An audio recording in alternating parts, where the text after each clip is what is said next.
Archaeological sources में हम पढ़ रहे हैं कॉइन्स के बारे में and we are on the page number 10 coins.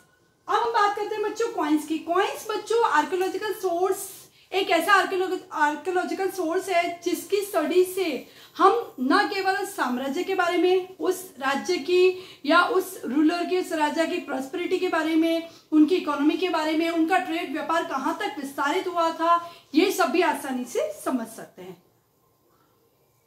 Some of the coins found in the excavation which consists of certain religious kinds of pictures or pictures of the rulers on its one side।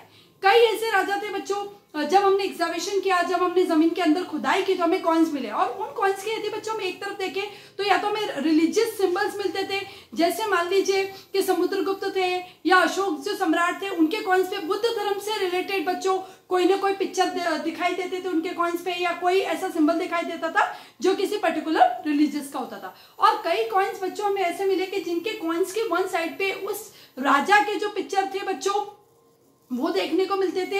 कई coins ऐसे थे जिसमें कोई symbols, कोई years, इस तरीके से कुछ देखने को मिलता था। कॉइन्स बच्चों अलग अलग मेटल्स के बनाए जाते थे, सिल्वर, कॉपर, गोल्ड, इवन बच्चों leather coins were also found.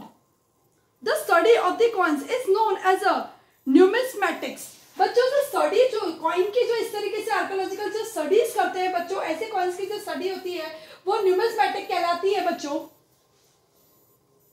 The coins of the metal also gives us information about the economic prosperity of the kingdom at that time। अब यदि हम लोग बात करें बच्चों कि यदि हम लोग कॉइन्स को ऑब्जर्व करते हैं तो यदि वो कॉइन देखिए बच्चों जिस सीमाओं में वो कॉइन पाए जाते हैं तो हम ये एक अजम्पशन लगा सकते हैं कि इस राजा का या पर्टिकुलर साम्राज्य का ट्रेड, बिजनेस, व्यापार जो था वो कहाँ तक स्प्रेड था। जहां तक वो कॉइन्स हमें अवेलेबल होते हैं वहां तक उस राज्य का व्यापार, बिजनेस, ट्रेड वहां तक फैला हुआ था। और जिन जिन राज्यों के कॉइन्स उस पर्टिकुलर स्टेट में मिलते हैं तो हम ये समझ सकते हैं कि ये जो स्टेट था या ये जो किंगडम था वो किन किन और साम्राज्यों के साथ व्यापार या बिजनेस करता था। कॉइन्स की जो मेटल जो थी बच्चों हमें उससे ये भी पता चलता था, मान लीजिए सिल्वर या गोल्ड के कॉइन जहां से प्राप्त होते हैं तो हमें पता लगता है बच्चों कि जो जिस साम्राज्य से या जिस क्षेत्र से हमें ये कॉइन प्राप्त हुए हैं वो जो अपने समय में काफी वेल्दी या प्रॉस्परस साम्राज्य रहा हुआ होगा। तो इस तरीके से बच्चों हम यदि कॉइन्स की बात करें तो coins are very important archaeological sources to study the ancient